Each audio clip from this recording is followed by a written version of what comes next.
Olá, está começando o Maria Helena Entrevista.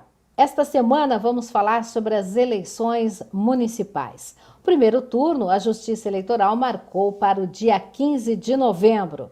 Dia 29 de novembro acontece o segundo turno em municípios com mais de 200 mil habitantes, onde houver realmente a necessidade de um segundo turno para definir a eleição.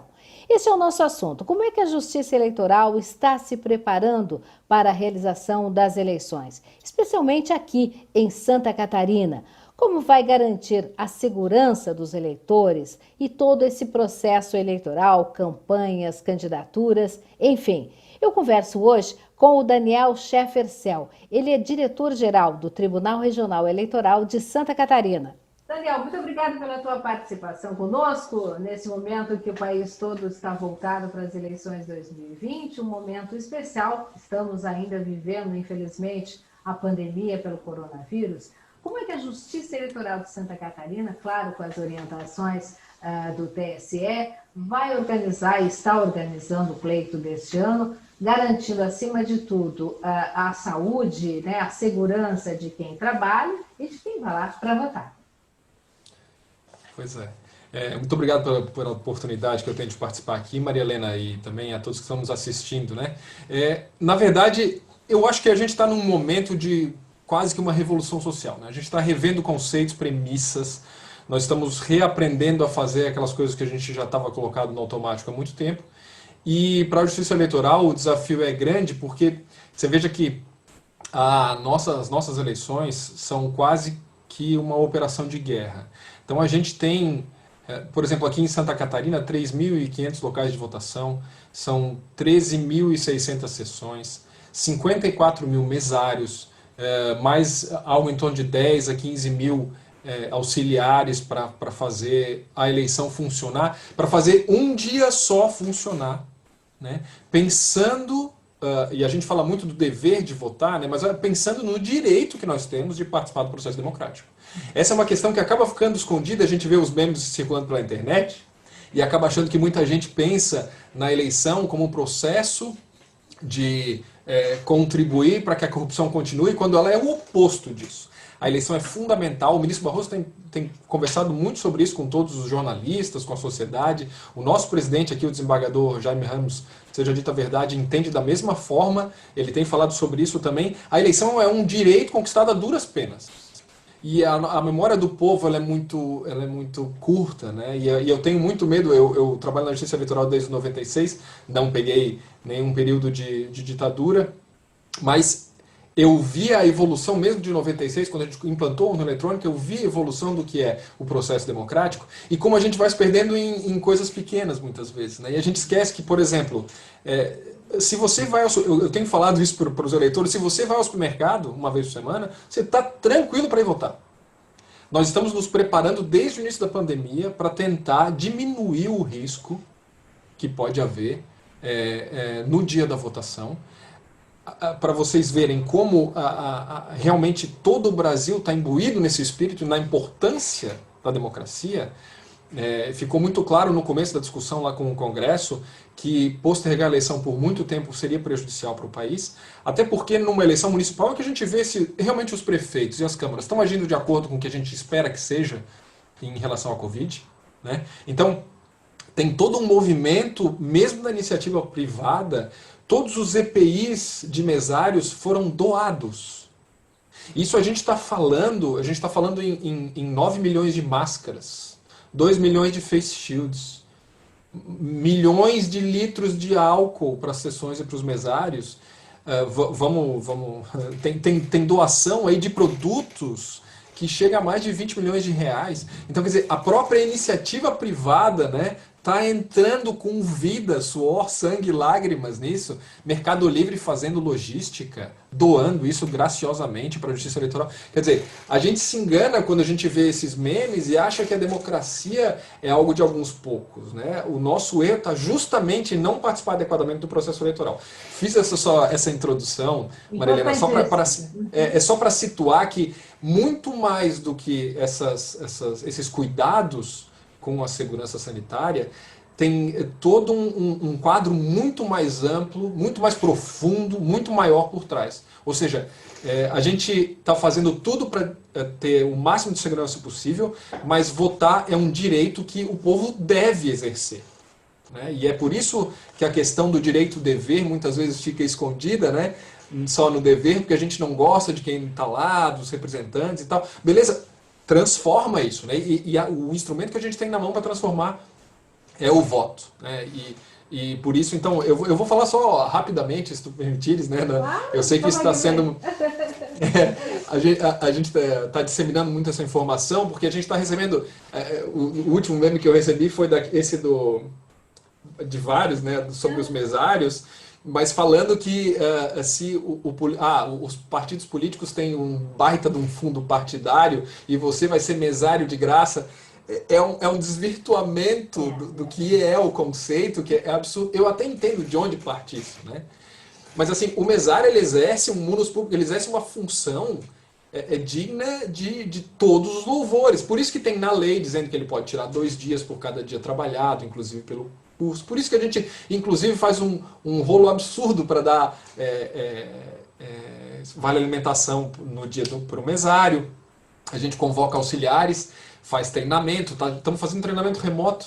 Mas você veja que a gente tem desde a implantação do nosso portal, que é um portal de mesários voluntários, em 2008, a gente tem já 50 mil inscritos.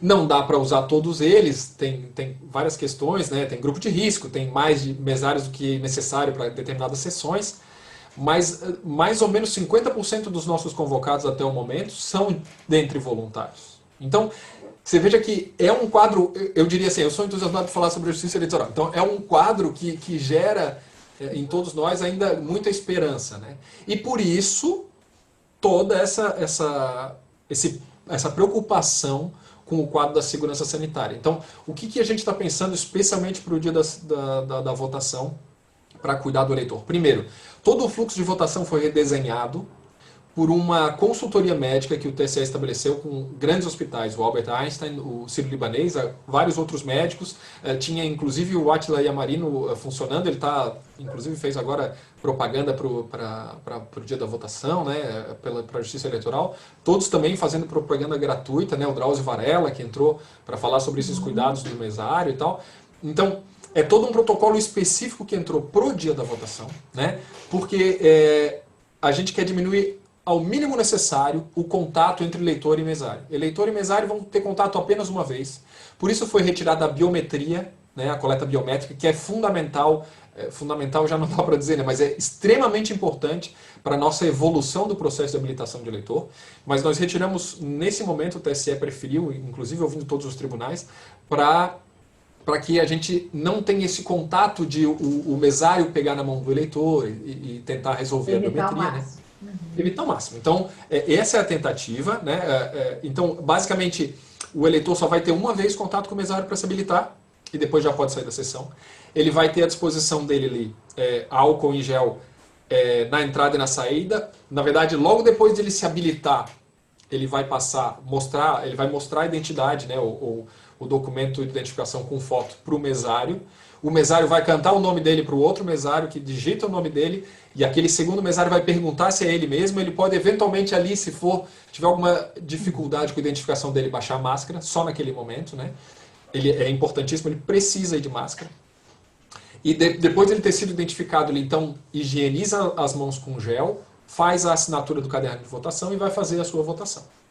Né? Vai fazer a votação na saída e higieniza novamente a mão. A gente vai ter fita demarcadora do chão, o mesário vai estar com face shield, né? Então a tentativa é assim, de deixar o eleitor muito confortável, claro, garantir, ninguém pode né? Ninguém pode garantir nada, mas nós queremos, assim, que seguindo essas orientações do protocolo, o eleitor vai ter a segurança que ele tem, mais segurança do que ele tem no dia a dia dele.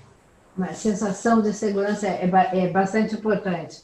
Eu fico muito feliz de ver você, um jovem diretor da Justiça Eleitoral de Santa Catarina, tão entusiasmado, né, com a eleição, com o processo, falando em direito a votar. Eu acho bem bonito isso, porque é assim que eu penso. Recentemente até escrevi uma coluna do SC em Pauta falando disso. Antes das pessoas ficarem em casa reclamando de como as coisas acontecem no nosso país, se não fazem a sua parte, seja colocando seu nome à disposição de pleitos, ou seja, simplesmente exercendo esse direito de votar e escolher bem. Então, eu acho, realmente, fico bastante feliz de ver você falando assim. Agora, está havendo dificuldades por parte da Justiça Eleitoral no sentido de conseguir pessoas que queiram trabalhar durante esse dia de votação? Então, a gente está num dilema.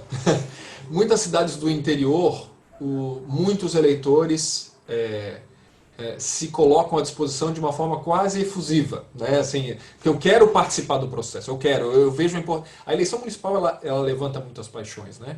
E ela é ali onde realmente o eleitor vê funcionando o direito à participação dele, né? Mais do que nas outras. E a gente tem muitos eleitores que estão participando desse processo, mas nas cidades um pouco maiores, daí eu né, Lages, né, Criciúma, Joinville, Florianópolis, Blumenau, Concórdia, Chapecó, a gente tem um pouquinho mais de dificuldade. Por quê? Porque o contingente que é necessário de mesários é muito grande. E ali as pessoas, essa informação do como está a pandemia chega muito mais rápido. E as pessoas têm muito mais medo, porque tem muita gente circulando, são muitos prédios. Então, a nossa dificuldade tá sendo nesse sentido de como apresentar para o mesário que ele está sendo cuidado no máximo que a gente consegue, né? Que ele vai ter o suporte dos servidores da Justiça Eleitoral, mas vai ter também, e é isso que eu tenho gostado de falar agora sobre o mesário, vai ter o respeito da população. Né? O respeito é algo que é fundamental num processo democrático, e a gente vê isso quando a gente observa os debates, quando diferentes matizes político-partidárias se apresentam para participar do pleito eleitoral. Eu realmente, eu até te agradeço, mas é que é lindo o processo. O processo ele é lindo. A gente tem agruras, tem problemas, mas o processo é demais. Então, o mesário participar disso, o que eu sempre tenho tentado mostrar, é claro, é um munus público, é cansativo, é difícil, mas é também um privilégio, né? Então, a gente tem encontrado sim dificuldades de chamar mesários para trabalhar pontualmente, né? Mas ao mesmo tempo também tem tido muito mais voluntários do que a gente já teve em outras oportunidades. Então é um dilema. Eu nem sei bem ao certo como responder essa tua pergunta, porque tem muitos voluntários. Eu daria um conselho agora, eu daria um conselho a quem for lá votar. Não esqueça de sair e agradecer ao seu mesário. Exatamente. Agradeça Exatamente. por ele estar lá, né? Fazendo isso por todos nós, por ele, mas por todos nós. Dispor de um dia de trabalho, claro, se prevenindo com a questão de segurança, mas se doando para a democracia do país. Fantástico. E viabilizando, né? Viabilizando a gente, né? Viabilizando o nosso direito. Exatamente, senão esse ano, né, já seria mais um problema que teríamos pela frente. Exatamente. Eu tenho toda uma ideia de eleições, né, que difere das datas que foram marcadas, mas já que são marcadas para esse ano, que aconteçam, né, e que se consiga dentro do melhor possível. Agora, deixa eu perguntar algumas coisas também importantes que o eleitor precisa saber, e quem está envolvido diretamente com as candidaturas, enfim, com a campanha propriamente dita. Algumas datas são importantes, fazem parte do calendário eleitoral, estão à disposição, claro, no site do TRE-SCE. Nós já temos agora, eu acho que dia 26 próximo, 26 de setembro, que é o fim do registro das candidaturas. Exatamente. Agora a gente está num processo, já se encerraram agora no dia 16 as convenções partidárias, que é, por assim dizer, o grande evento partidário que a gente tem na preparação das eleições, né? É uma pena que a gente está em todo esse momento, assim, é mais difícil de ver isso ocorrendo, né? E a gente realmente tem um descrédito nos partidos, né? O que também é uma dificuldade muito grande da compreensão do povo como um todo, né? Mas assim, são os partidos que hoje, pela nossa legislação, viabilizam a candidatura. Eles detêm o que a gente chama de monopólio da representação política, né? Então eles são os responsáveis por filtrar, vamos dizer assim, dentro de certas premissas que eles estabelecem, as candidaturas. E eles mesmos são os partidos que apresentam o pedido de registro de candidatura. Isso é uma outra coisa que acaba ficando escondida e a gente não percebe muito bem, mas o pedido do registro de candidato é feito pelo partido, não é feito pelo candidato, né? Quer dizer, o partido, hoje, no Brasil, o candidato precisa de um partido.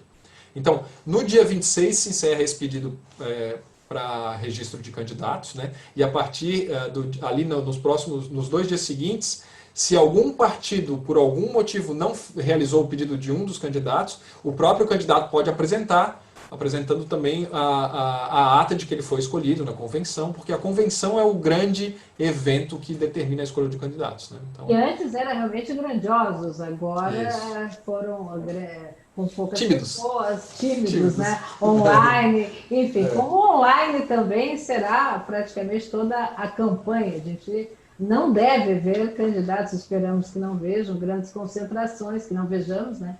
Das concentrações, e vamos evitar aquele tapinha nas costas famoso de candidato para eleitor. Mas o bombardeio nas redes sociais já começou. E aí como é que o TRE, a Justiça Eleitoral, vai controlar tudo isso? Eu já estou sendo seguida por gente que eu nem conheço. Mas é aí que está a questão, né? Eu acho que a pandemia nos mostrou também. Não só seguida, né? Me pedindo para seguir, ou só seguida. Claro. Exatamente. Não, mas eu acho que é bem isso, né? A pandemia nos mostrou uma nova realidade. 2018 já foi uma eleição das Diferente, mídias sociais. Totalmente diferente. Tá ali a prova de que os movimentos sociais, eles atropelam qualquer legislação, né? Então, o que a gente precisa ter clareza, eu acho que nesse momento, primeiro é que a propaganda eleitoral, como propaganda eleitoral propriamente dita do período eleitoral, começa no dia 27. O que a gente tem agora, deveria ter agora... Quer dizer, terminando o registro, já começa efetivamente. Isso, tá. Exatamente. Então, é essa propaganda que é regulada, que tem... O nosso país é um país de muitas regulamentações, né? Isso até é bem discutível do ponto de vista acadêmico e como que a gente deveria encarar isso ou fazer amadurecer esse nosso processo de propaganda eleitoral, né? Aliás, uma das iniciativas do Congresso para diminuir o valor que era investido em campanhas eleitorais foi a diminuição do prazo, né? Então a gente tinha antes o registro de candidaturas acontecendo em 5 de julho, né? Agora a gente teria ele em 15 de agosto e agora mais perto ainda, 26 de setembro, né? Quer dizer, está um período muito curto, a gente tem basicamente 45 dias de processo de propaganda, né?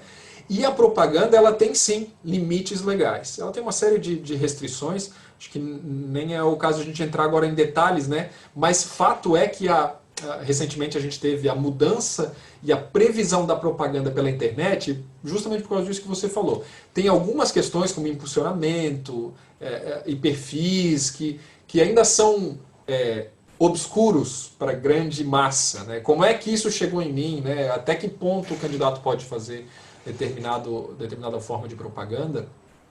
Mas fato é que a propaganda é o meio pelo qual o candidato se faz conhecer para o eleitor. Então a propaganda é sim muito útil. E por mais que a gente fale da televisão e do rádio, ainda atinge muita gente e precisa atingir, né? Precisa atingir porque os candidatos e aqueles que estão com uma candidatura sem histórico precisam se apresentar de alguma forma. Por isso tem sim uma série de restrições e mais uma série de ferramentas à disposição do candidato.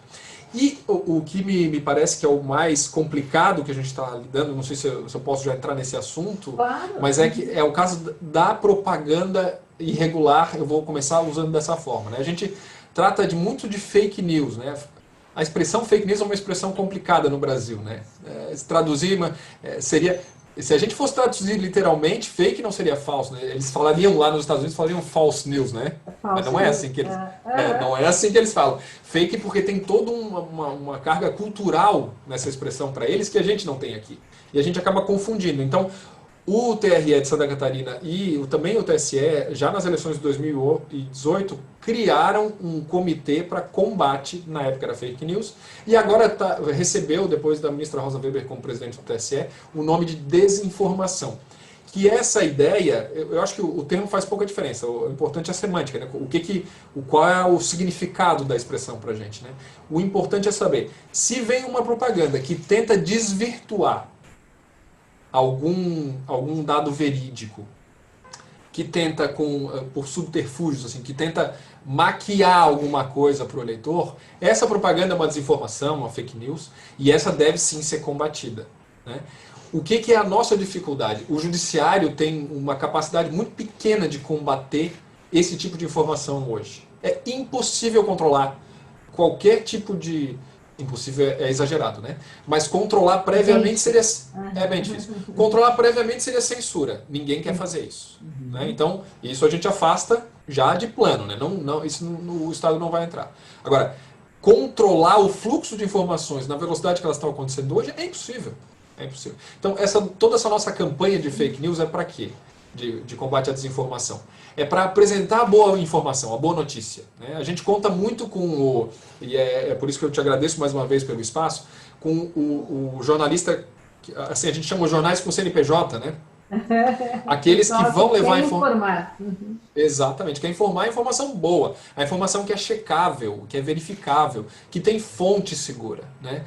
Então a gente está, o Tribunal de Santa Catarina, inclusive tem essa comissão o Comitê de Combate à Desinformação, justamente para tentar prestar a boa informação. É um combate à desinformação, não é a punição propriamente dita da desinformação, porque a punição vai acabar sendo residual, né? Os instrumentos para punir a propaganda irregular, e por isso eu usei lá atrás o termo propaganda irregular, ou seja, que está fora da legislação, esses instrumentos existem, né? Eles funcionavam até razoavelmente bem na época da televisão, porque o meio era mais unidirecional, né?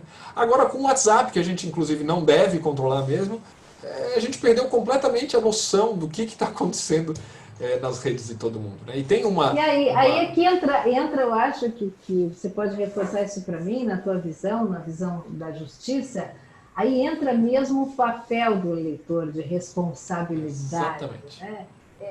Por mais legislações, você falou aí que o Brasil tem uma quantidade enorme de legislações e tem mesmo uns modelos para o mundo, mas aí a aplicabilidade a gente sabe que é bem difícil, a fiscalização é quase impossível. Agora, quando a gente, como cidadão, faz o nosso papel, quer dizer, não propagar notícia falsa, não criar notícia falsa, só aí a gente já dá um passo enorme para uma democracia realmente consolidada, forte. Né? Não, exatamente, e acontece, como é normal em todos os grupos sociais, né? E eu tenho visto isso muito até com todas as pessoas próximas, né? A gente vai se adaptando a determinados nichos sociais, não é certo? E o ser humano é assim. Ele encontra o seu nicho e a gente acabou criando o conceito, e eu vejo isso muito claramente hoje, das bolhas da internet, né? Então, assim, eu recebo o que me interessa e isso eu repasso. Eu não checo, né? Eu não faço, eu não exerço a crítica, porque aquilo eu acho assim, ó, nossa, eu acho, isso é verdade. Então eu repasso. Isso é péssimo para a democracia. O achismo democracia... e generalizar também é algo horrível. Exatamente. Então a gente está passando pela Covid aí, vem agora de novo, né? Uma empresa americana de televisão deu publicidade ao vírus ser criado em laboratório. Bom, até pode ser que ele seja. Essa discussão, a gente só tem que partir do princípio de que tem muita gente estudando e muita gente dizendo que não. Então, qual é a melhor teoria, né? Um canal de televisão que tem uma linha muito clara editorial, que segue, pode dar uma publicidade àquilo e a gente simplesmente aceitar e repassar, não pode. Né? Eu acho que aí está o grande problema. Né? É aí nós desvalorizarmos a nossa própria inteligência. Né? Somos seres inteligentes, então temos um cérebro para pensar, né? E para agir quando necessário, pelo bem. Mas dentro dos próprios instrumentos, né, de divulgação do TRE, o TRE e SC também, a gente encontra informações. Isso que eu digo, é só buscar. O próprio TRE está com algumas cartilhas importantes. Eu gostaria que você falasse sobre isso para a gente. Nós temos várias. Na verdade, a gente está migrando, né? A gente sempre construiu muita coisa, a gente está migrando para uma nacionalização do conhecimento. Porque do jeito que as coisas estão vindo, agora já não importa mais só o que está acontecendo aqui, né? Então a gente tem o eleitor lá do Acre influenciando o eleitor aqui de Santa Catarina, né?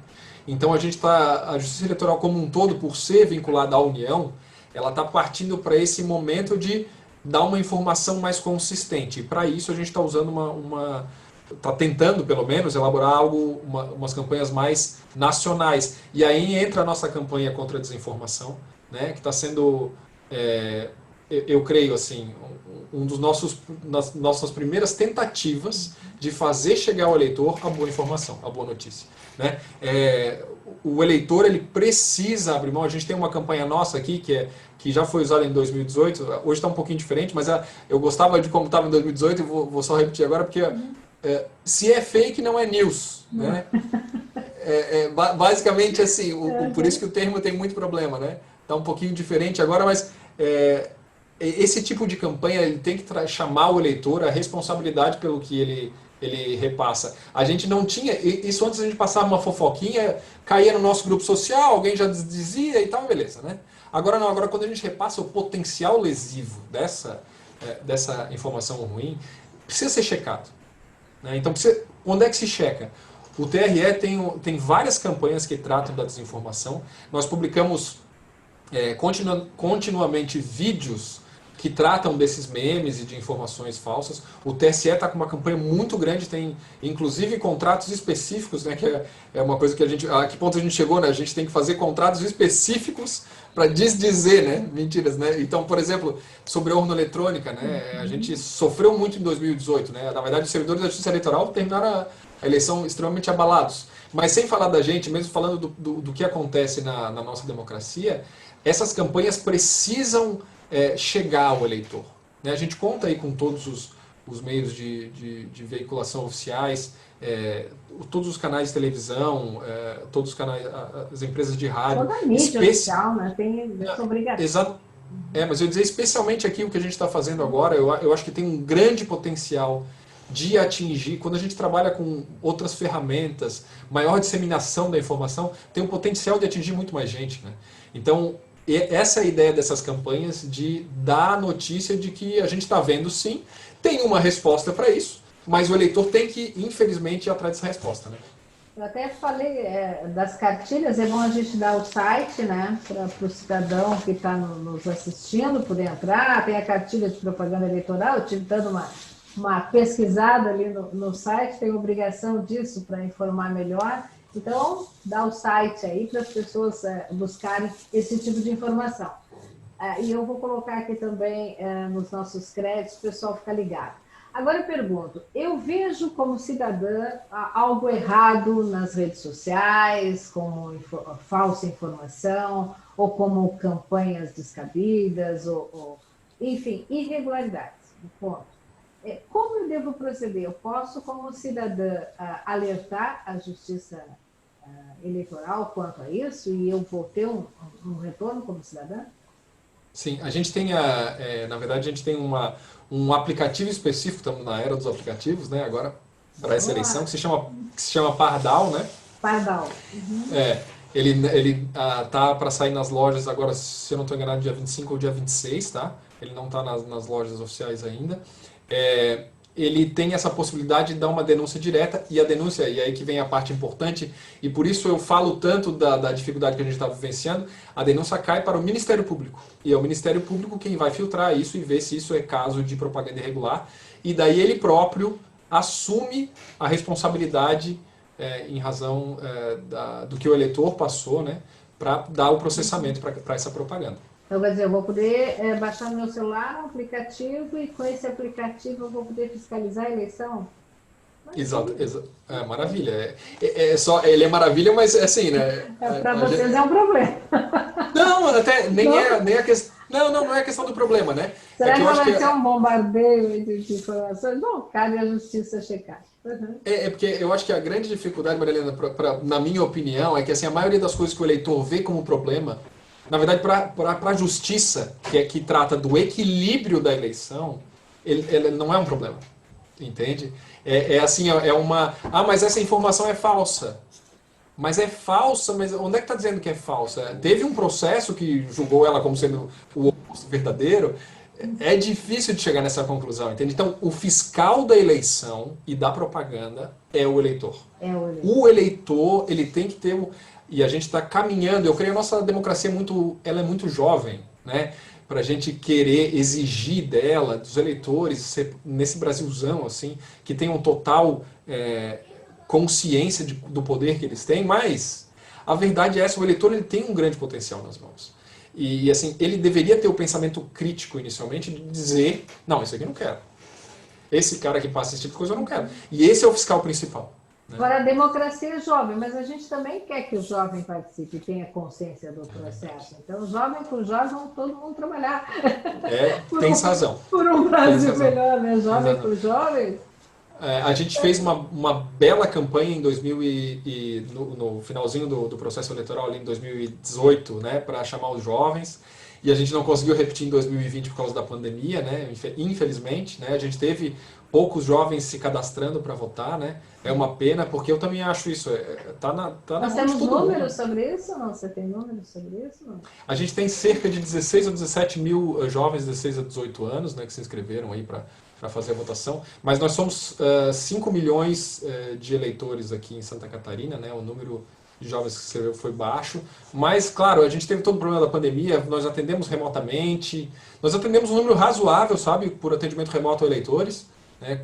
Quase 50 mil eleitores se inscreveram, fizeram transferência nesse processo eleitoral, mas é um número realmente abaixo do que a gente atendia presencialmente, né?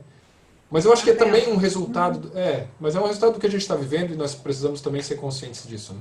Consciente. Agora, a questão da ampliação em 1 hora do horário de votação, né? A partir das 8 da manhã e passa das 5 horas da tarde, é isso? Vai até as 8, né? Não, agora foi antecipado para 7 horas da manhã o início.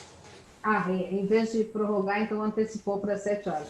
É bom o pessoal de mais idade, que gosta de ir bem cedo, né? 7 horas já podemos estar, podemos estar, já me incluindo, para exercer o nosso direito ao voto. Você acha que vai ser suficiente essa 1 hora? Então, eu vou te dar o histórico, se tu me permitires. Claro. Eu só não quero perder todo mundo aí, mas é que assim, isso foi uma grande discussão. Veio a recomendação médica de se ampliar o máximo possível. Só que nessas eleições a gente tem duas características que a diferenciam muito da eleição geral, né? Então são apenas 2 votos. A média do eleitor catarinense, a média, né? Então tem mais e claro que tem menos, mas a média é de entre o momento que começa a habilitação dele até o momento que ele encerra a votação, é pouco mais de 30 segundos que ele tem de média para votar, para esses 2 votos, né? Uma média muito baixa. E com relação ao resto do país, né? A gente tem a capacidade das nossas sessões, mais ou menos considerando essa média, de receber até 1.000 eleitores na maioria das sessões. Então, o que nós, todos os tribunais regionais, na verdade, sugeriram ao TSE? Bom, a gente entende a recomendação médica, mas a gente tem alguns lugares do Brasil que avião não levanta voo depois das 6. Verdade. Então não dá para entregar a urna e depois pegar, então teria que passar a noite. Tem todo o problema do processo de segurança. Uhum. Então, a gente tem um cuidado muito grande com isso, e por mais que tenha recomendação médica, ela esbarra em algumas questões operacionais. Né? Então, o que se acabou sugerindo? Que, como tem a recomendação, se amplie em 1 hora, especialmente para tentar dar mais tempo para aqueles que votam no começo, justamente pensando nos idosos, terem mais tempo disponível, e por isso a gente vai ter o horário preferencial das 7 às 10. Né? Tem um horário preferencial para idosos, não é somente para idosos, mas não é idosos, né? Mais de 60 anos, aliás. Tá bom. Não, falar de idosos com mais de 60 anos, hoje em dia, na nossa realidade, não tem sentido. Então, para aqueles maiores de 60 anos, a gente tem esse horário preferencial, das 7 às 10. Pensando na possibilidade de encerrar imediatamente às 5, né? Porque o grande problema que a gente tem nas votações não é de tempo para o eleitor votar, é de acúmulo em determinados horários. Incrível isso, né? As nossas sessões dariam tranquilo conta do recado em toda a nossa história. Não teria problema. Mas é coisa bem típica de nós brasileiros, de deixar para a Exato. última horinha, Não, né? É a ou vem votação, todo é mundo. imposto de renda, Exato, ou vem todo mundo no começo, ou chega todo mundo no final. ou todo mundo. É impressionante, é Ali impressionante. pertinho do meio-dia também é impressionante. Ah, você É, colocar, já passo ali, já passo exatamente, ali, também dá exatamente. um Então, acúmulo enorme. é, Então, falamos dos locais, falamos do horário. Os locais, em função da própria pandemia, me parece que houve alterações, né? Alguns locais poderão ser alterados até mesmo em função da segurança do local, né? É bom certamente. se certificar direitinho. E a gente teve ainda duas questões aí complicadas, que foram o ciclone e o tornado lá mais para o oeste, né? Então, isso também em vários colégios. Hoje de manhã nós tivemos eu, o presidente, a nossa a equipe técnica da Secretaria de Estado da Educação, também o secretário de Estado da Educação estava junto. Ele quer muito resolver, o próprio secretário quer muito resolver todos esses problemas que aconteceram nas escolas, né? Mas a gente tem muitas dificuldades e o processo é muito curto, né, para chegar a tempo. Mas então nós estamos trabalhando para restabelecer essa questão nos locais que foram já todos vistoriados, mas é fundamental o eleitor chegando mais perto verificar exatamente onde está o seu local. E para isso eu tenho uma sugestão excelente, né? Mais um aplicativo, vou falar aqui, mas é o e-título. E-título, que é o título eletrônico. Esse aplicativo ele vai concentrar a maioria das informações que a gente tem com a Justiça Eleitoral, né? Realmente na mão do eleitor, assim, uma coisa super simples de usar, ele baixa e vai dar algumas informações para o aplicativo que estão cadastradas no banco de dados da Justiça Eleitoral e deve conseguir ter todas as informações dele, certidão de quitação, local de votação. Nessa eleição a gente vai inaugurar a justificativa por georreferenciamento. Então, se ele estiver fora do município, ele vai justificar no próprio e-título, né? Então tem uma série de vantagens, além dele ele próprio poder ser utilizado como documento de identificação na sessão. Né? Não precisaria levar o documento, né? Você já tem o e-título também, já vou por aí a informação para a gente do e-título também, para quem ainda não tem. Eu acho que todo mundo já está fazendo, né? Mas pode ser que alguém não tenha, ainda dá tempo de baixar e fazer. Isso tudo facilita a nossa vida e o trabalho, sem dúvida alguma, da Justiça Eleitoral.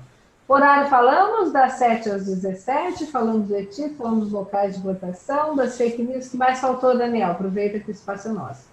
Eu te agradeço. Eu, na verdade, assim, eu sei que eu já falei, mas eu quero falar mais uma vez sobre os mesários voluntários. Esses aí eu preciso sublinhar da entrega que esses cidadãos dão para o Estado, assim, para a nossa democracia funcionar. Eu diria assim, a gente está numa campanha de que quem pode ser mesário, seja mesário. Né? Ainda há tempo, né? Ainda há tempo, a gente vai ter substituições no caminho. Todo esse processo de trabalhar com os mesários vai até lá pertinho do dia da eleição mesmo. E quem se sensibilizar e quiser colocar o seu nome à disposição, faz como? É só entrar no nosso site, tem o portal do mesário específico para ele se cadastra ali, vai receber e-mail no trato com a Justiça Eleitoral. Ele também pode entrar diretamente em contato com o cartório eleitoral da cidade que ele vota. O funcionamento do mesário para a Justiça Eleitoral é como se fosse o grande braço estendido da nossa democracia. Né? Então, eu não canso de dizer isso, são pessoas abnegadas e que merecem todo o nosso reconhecimento. Perfeito. E eu só tenho a agradecer o teu entusiasmo, mais uma vez, que eu sou obrigada a registrar, porque coisa boa a gente conversar com quem sabe o que está fazendo, quem defende o que está fazendo. Muito obrigada pela tua participação. E fica então essa informação a quem nos segue aqui no portal S100 Pauta e nas nossas redes sociais. A Justiça está trabalhando pela democracia. Não adianta depois você ir para a própria rede social falar mal das coisas, né? Vamos fazer a nossa parte, vamos contribuir. Muito obrigada, Daniel. Foi uma satisfação te ter aqui com a gente. Eu agradeço muito pelo espaço, eu estou à disposição, viu, Maria Helena? E eu desejo que a gente tenha um excelente processo eleitoral, ainda com todos os problemas que a gente vai enfrentar, mas que seja uma campanha linda também, uma grande festa. Amém. Muito obrigada e com certeza a gente ainda vai se ver e conversar muito até o pleito e pós-pleito sobre resultados, enfim, uma série de outras questões importantes nesse ano especial, porque é um ano de eleição. E lembrando, o seu primeiro voto é vereador, o segundo voto é para prefeito. 2 votações facinhas no sentido da operacionalização da eleição em si. Agora pense bem e faça a sua escolha consciente. Muito obrigada, Daniel. Obrigada a todos vocês. Obrigado, boa tarde. E obrigada a você também que sempre nos acompanha aqui no SC em Pauta. Fique sempre ligado no nosso Maria Helena Entrevista e também em todas as redes sociais. Estamos lá, você pode curtir, compartilhar, comentar os nossos assuntos e até mesmo dar algumas sugestões de pautas. Estamos abertos também à sua participação bem efetiva aqui também nesse espaço Maria Helena Entrevista. Também estamos no ar na Nova Era TV. Então fique ligado, na próxima semana mais um assunto importante para você.